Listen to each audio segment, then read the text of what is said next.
I'm Maya Cade, scholar in residence. I'm Jeffrey Yoo Warren, Innovator in Residence, and we're here at the Library of Congress. And we're here at the Pickford Theater to talk about our work. So, Jeffrey, tell me about your work at the library. Well, my work involves archival research into early communities of color, and especially Asian American or Chinese American communities of color, and the virtual reconstruction of some of the neighborhoods that people lived in, and an attempt to better understand their lives in those places. So a lot of what I'll do is I'll go through old photographs, maps, newspapers, and other kinds of records, and I'm just keeping my ear open to see any little clue I can about sort of what a neighborhood not just looked like, but what was going on, what it might have felt like, and through that to actually build a 3D model of it. And the goal is not necessarily to make a perfectly precise model, but to make a model so that as an Asian American person, I can try to experience immersively the feeling of being there. I think that comes from the fact that I'm not a historian or academic professionally. I'm an artist and an educator, and I'm very interested in how especially Asian American people can better understand our own histories and the histories of our communities early on in this nation's history. And yeah, I think this kind of immersive and also creative space making is,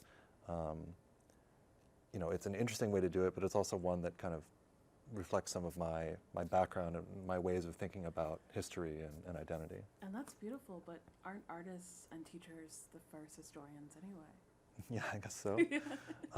Yeah, and I guess I'm just so much more interested in what the history means to us today. Yeah. So I'm really interested in how people are going to make meaning from it. What we learn from these stories, will inform how we sort of shape our own futures. And so I really see it as this sort of interactive thing. And I also want to see people like inserting themselves into those histories to have a sense of the feeling for it rather than just the facts, Oh my gosh, my work at the library is similar in that kind of way, where I'm looking at Tenderness and Black film. So one of my main projects that I'm working on now, because it's a 2-year fellowship, because it's a 2-year residency, I am really looking at early film history. And my work with Black Film Archive, my site, which launched in August 2021, the genesis of that really was this moment of racial reckoning during the George Floyd protests. And that's when I had the desire to create Black Film Archive, which is a living archive of Black film.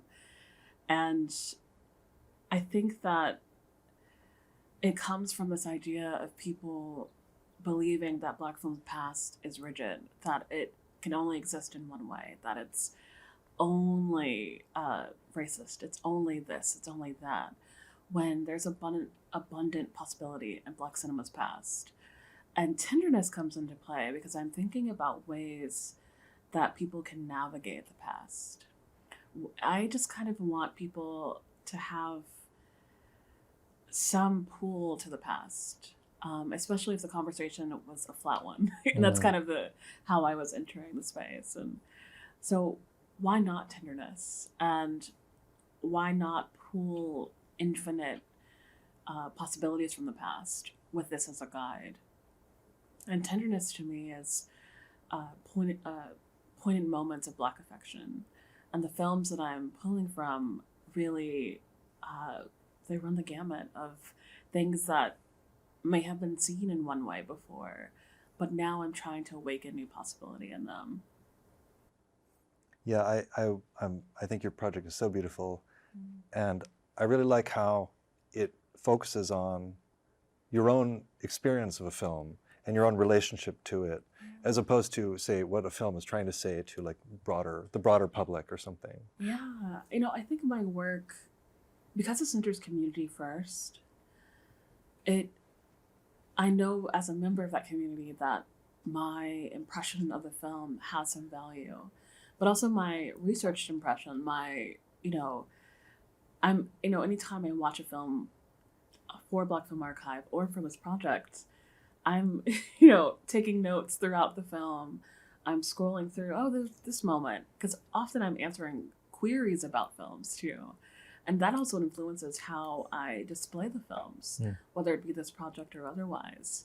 Because I think archives are only as visible as they are to the community they're trying to serve.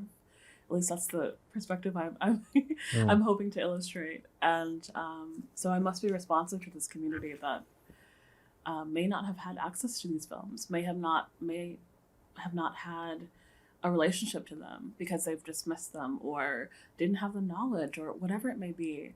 And I can't shame them for that opinion, but I can give them new ways to navigate the past. And it sounds like that's really what you hope to do as well.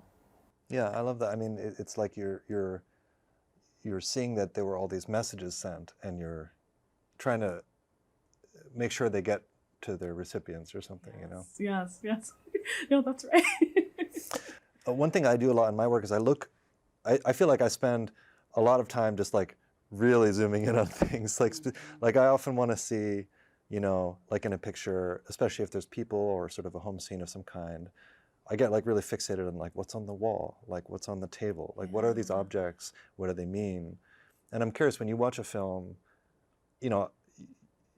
there probably are many different ways you watch, but do you find yourself pausing and going back and looking at something and trying to get a little deeper into the world than just maybe not a casual, but than the way you might watch it narratively, What's so interesting about that question is I went to school for journalism, and there's this idea in journalism that too much research is the enemy of progress. Like that, staying with something for too long won't allow you to fully see it.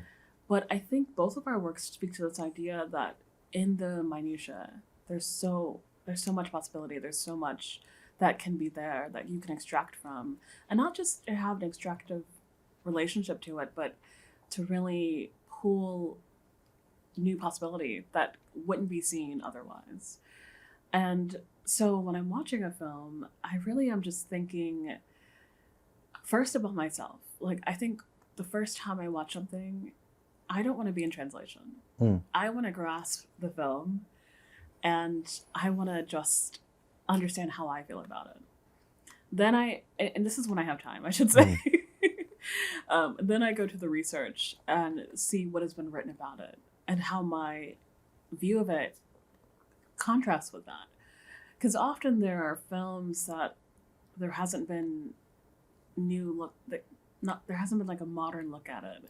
So I'm often like, like what were people writing about this in the 80s or before then? And how has Black film studies moved forward since then? And what does the general audience need to know about this? So like that second pass of the film, if you will, is really like okay, what do people need to know? What do they need to take away from this? And the descriptions on Black Film Archive are about a few sentences. So in those few sentences, I'm also trying in a way to sell this film without feeling like it's marketing language, but I'm trying to, ensure that the Black people who I designed the site for feel like this is a film for them, because often I'm talking about race films or, films that were designed with the Black community in mind. And how do I translate that to modern language and modern understanding is really what I'm doing. And something I really want to know about your work is, how did you get an interest in maps? Well, I guess before getting into this work, and actually in a sort of past, maybe career path, I was involved in making a lot of maps. Wow. So I would work with people at this organization I co-founded called Public Lab, and we would take a lot of photographs of areas that were polluted and work with communities to create maps representing the problems that they were fighting against. Wow. And so I guess I just spent a lot of time looking at maps and details in the maps, like, is that something that we could point at as a problem, or is that your house, or and that sort of minutiae in a map. And also just that those kinds of maps told a very different story than sort of the official maps. They were sort of counter maps. And I guess that comes through in this project in the sense that I'm looking at maps that are not about Chinese American communities or Asian American communities at all. They're insurance maps. They're maps about like where the water pipes are, or if there's a furnace here or something. It's completely, they essentially don't care. But I'm piecing together a story about a community and a group of people in their home and their workplaces. And so I'm sort of interpreting a different meaning from that map. And I think that happens actually not just with the maps, but with the photos I'm working with. Many of them, the photographer didn't know what it was a photo of, really. I mean, they maybe had a certain intent, sometimes a racist intent, depending on the period and the context. But they certainly didn't, in almost every case, they did not think about themselves as documenting the richness of Chinese American life or Asian American life. And so I'm often kind of picking those things out and gleaning what I can. And then sometimes it's literally like not even a picture of Providence's Chinatown, it's a picture of a church. But if you look carefully in the background, you see a glimpse of something. And so that kind of close looking, I guess, is, it's sort of a really recurring theme in the process. Something you talk a lot about in your work is memory objects. How would you describe that in layman's terms? I think the easiest way to describe it is if you think of a family photo and as an object, and often as an object that sort of you see a lot, or you sort of, it's on the mantle, or on a in a frame or something. But when you take it out and you try to really think about that place, the memory, and almost thinking about taking a step back and imagining looking to the left or to the right, and then you are able to picture yourself in that moment and to inhabit it in a way. And so that's the beginning of the process of a lot of this kind of work for me. And when I work with other people in workshops, I ask them to bring a family photo and to do that kind of exercise.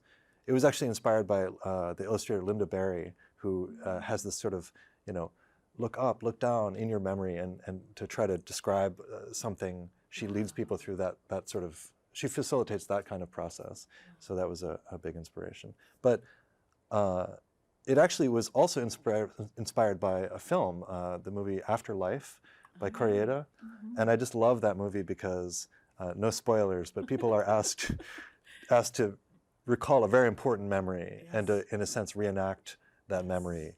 And it has sort of cute scenes where they have set dressers who are trying to help people reproduce that memory with little, like they use cotton for clouds or something. And so it's a really nice idea. And it makes me think about your project, also the intentionality that people may have had in creating a scene, maybe especially a historical piece, a period piece, and the, I don't know what the roles are, but the person doing props or set dressing and their intentions, and sort of trying to decode some of that information as well.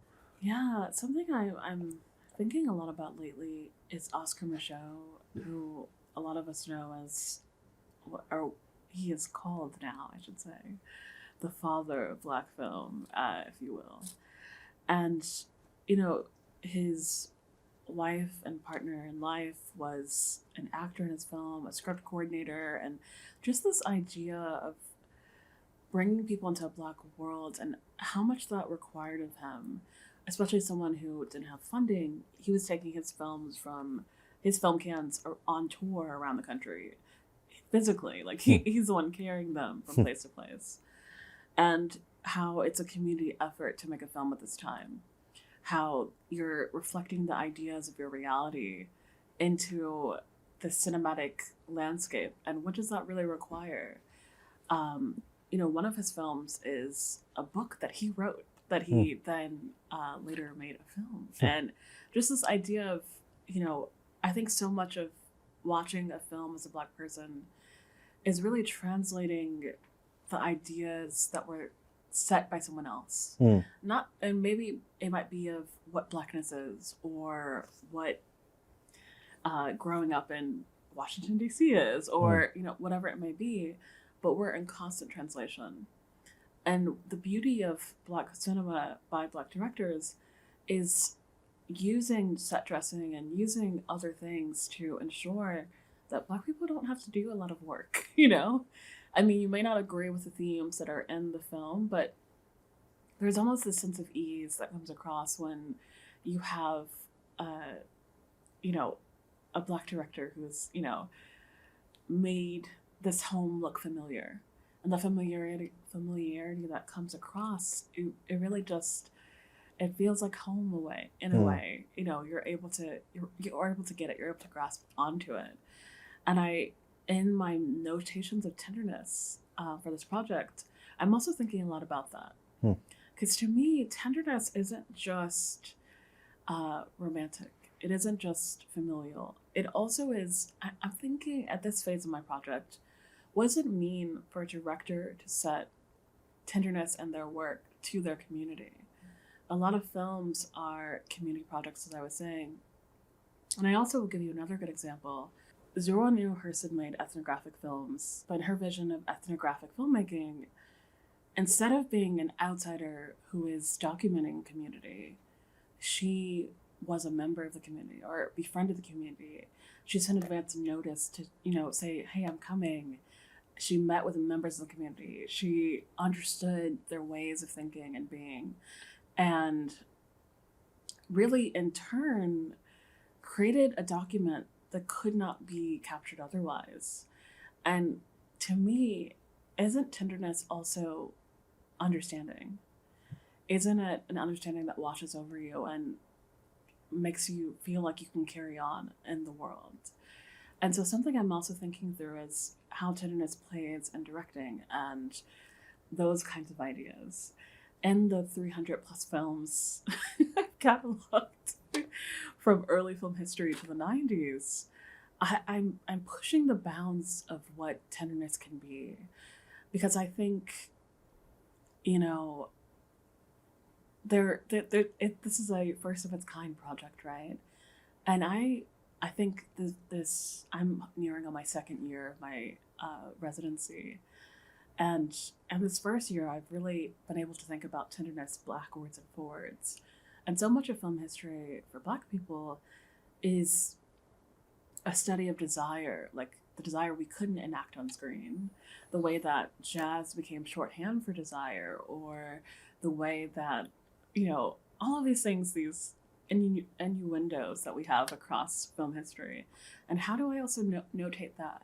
And what is their relationship to tenderness? So even though I'm a year in, I still have so many questions that I'm hoping in my digital presentation, I'm also allowing people to question my questions, question my answers, push me forward. Maybe there's a film I didn't know from a community project in Watts or in Florida, or, this all has a place. I think there's so often, this is the end all be all, but I think the good thing about the work is that it's never done. And sometimes that's a daunting fact, right? But other times it's also this allows people to come in and say, I care enough about this too that I want to contribute and I want to help you push us forward. And what could also be more tender than that? You write a lot about native language in your work. Can you describe its importance in your work and for other people who may be interested in applying in their own? Yeah, I think it's complex, especially because a lot of Asian American people don't have fluency in their heritage languages, and for my part, I know when I'm reading early Korean American history, I can't necessarily read the records in the original language. Mm-hmm. I'm actually taking classes in Korean, so I'm learning that, but I'm at a pretty early level, and that's kind of another barrier for Asian Americans. But of course, that also has shaped the historical, the sort of mainstream historical understanding of these communities, because a lot of the really essential information for example, of Pachapa Camp, an early Korean American community, is in Korean, and it's actually in an older form of Korean. So Edward Chang, who has been doing a lot of historical work in this, had to bring in translators who could read, I don't know if it's called archaic Korean, but an earlier form of Korean, and interpret that from Korean American newspapers around 1908 or so. Wow. And so there's this sort of multiple barriers, but I think that especially for Asian American people who want to access those, there can be, like mixed feelings about, should I be able to read this better, or should I, a feeling of inadequacy or something that is very personal around that. And so, it's hard, but it's also so essential, because if all of my information about an early Korean American community or an early Chinese American community comes from English accounts, then it's extremely partial. So, I think it's an interesting part of it, and I hope I can unpack that a bit more as I keep going. So. How do you navigate those barriers? I mean, it's hard. Like, I was doing some research on much older history of a Korean artifact, and at a time before the Korean alphabet was invented, so it was in Chinese characters, and it's embarrassing, but I tried like using Google Translate on it and stuff, and that doesn't work. And really, it has to come from having a good relationship with someone who can really translate the language from that period of time, and and understand it deeply. And I was lucky enough to meet someone at the Asian division at the Library of Congress who was able to do that and to help me navigate some of these works. So yeah, I don't think care is ever embarrassing. Doing the best you can with the materials, I think that's what it requires, really.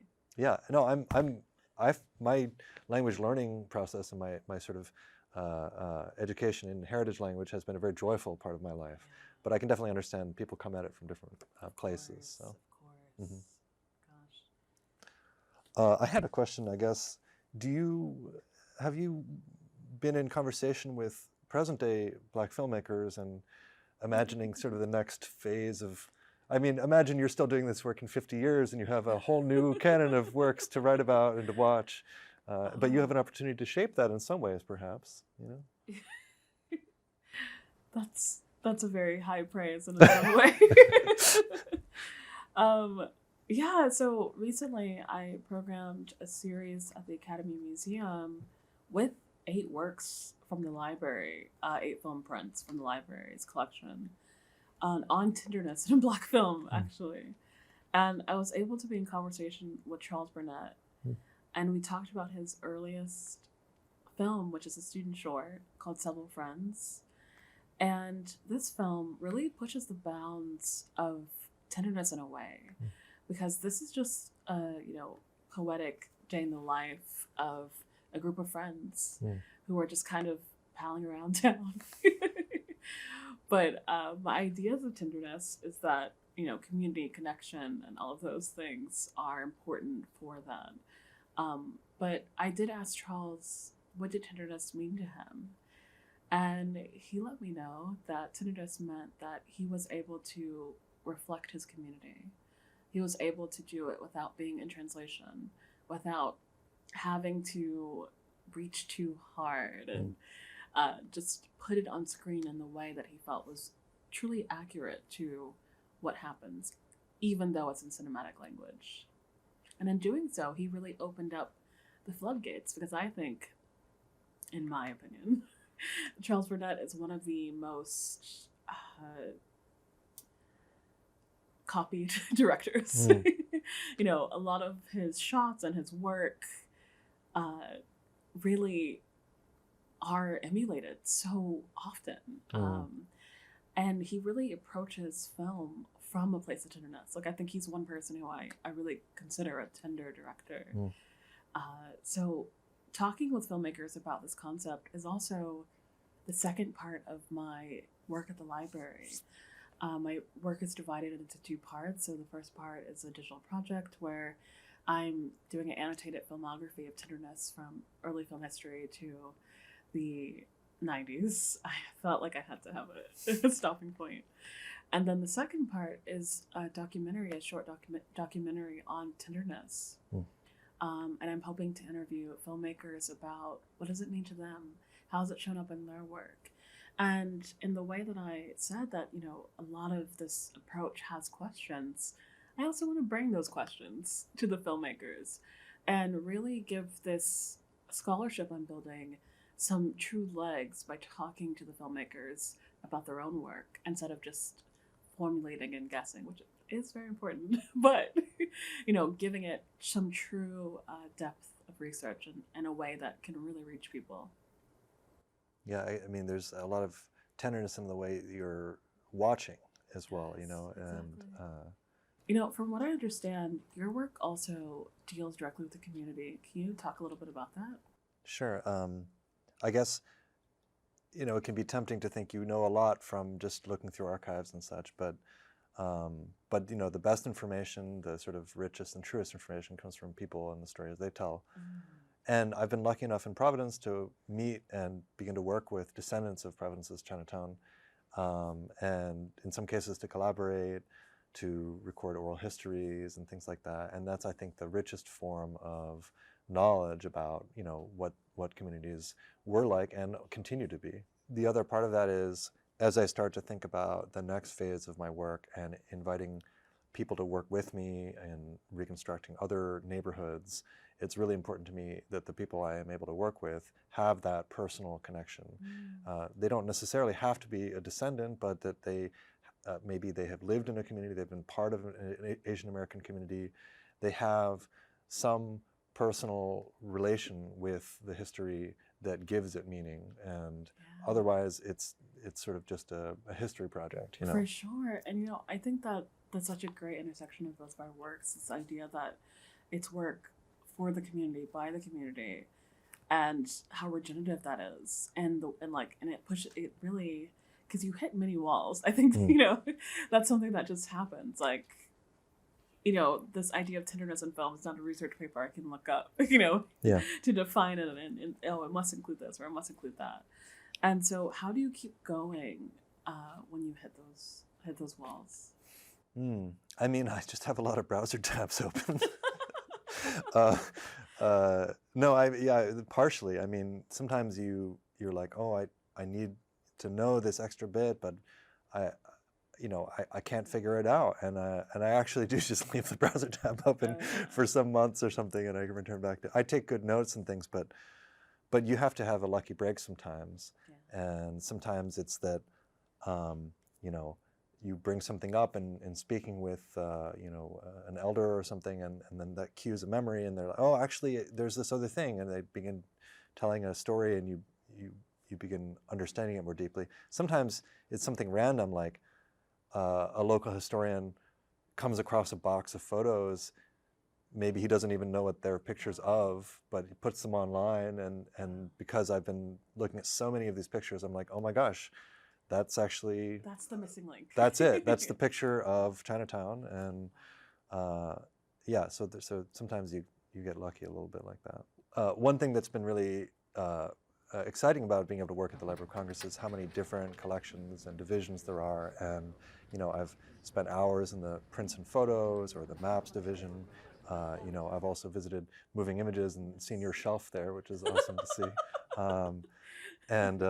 I guess maybe we could look at a few of the items and kind of talk through what they've meant for us in this process.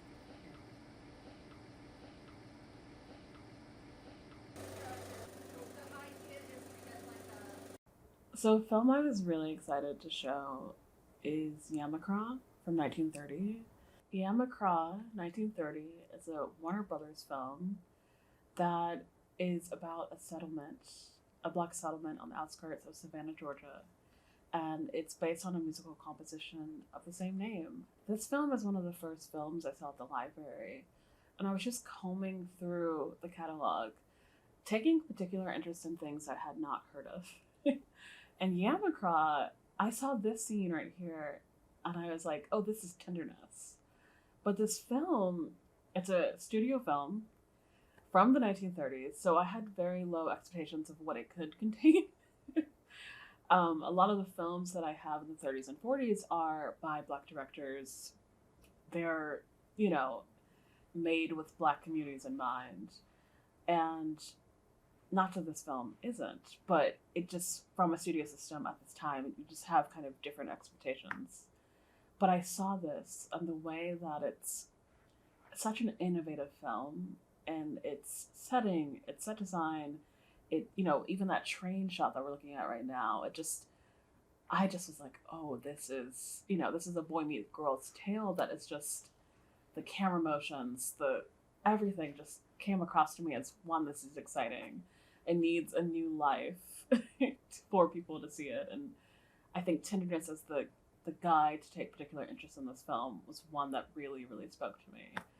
And in just a second, there'll be this like, ah, this scene in a nightclub is what I would describe it as. That just, just the way, oh, look at that. That's so special to me. And all of these people dancing at this nightclub. And also, this is an era of like jazz age sense, if you will, where this is such a forbidden act that I thought was also very interestingly told in this short. Yeah, I mean, this is amazing, stylistically as well, I think. And but you mentioned that this was based on a song? Yeah, so the song is a rhapsody, it about Negro life, if you will. And I think the thing that's important to note that, you know, rhapsodies usually have a tragic ending, or lean tragedy at least. And, you know, I thought that this was a perfect nod to Tenderness, because my thesis really is that Tenderness cannot be like a solution to the ills that Black people face, but it does give us the desire to keep living. And when I saw this film, that idea really spoke to me.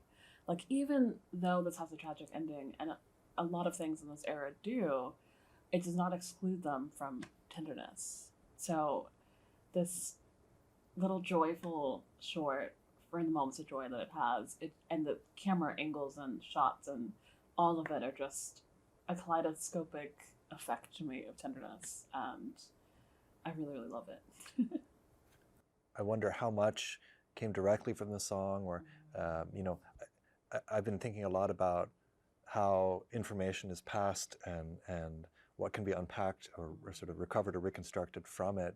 And this film is like a whole world that was unpacked from the song in some way. Yeah. Ann Chen is an artist who I'm collaborating with on the sound portion of my work, and she showed me a paper that described a Chinese song that it recounted a trip through a marketplace. Wow. And in the paper, they were just seeing if they could reconstruct the marketplace based on what was described in the song, Wow. because presumably the person is describing traveling through the market. So there's almost a spatial part of this encoding, you know. Wow. And this also kind of makes me think, you know, how did the director or the writers that unpack the song and imagine all these places and their relationship to each other? So it's very beautiful in that way. Very beautiful. So I really want to ask you, how do you use photographs to reconstruct memories, and what is its relationship? What is photographs' relationship to your work? Well, it kind of comes from two sides. On the one hand, often you're looking at the outsides of things that are sort of,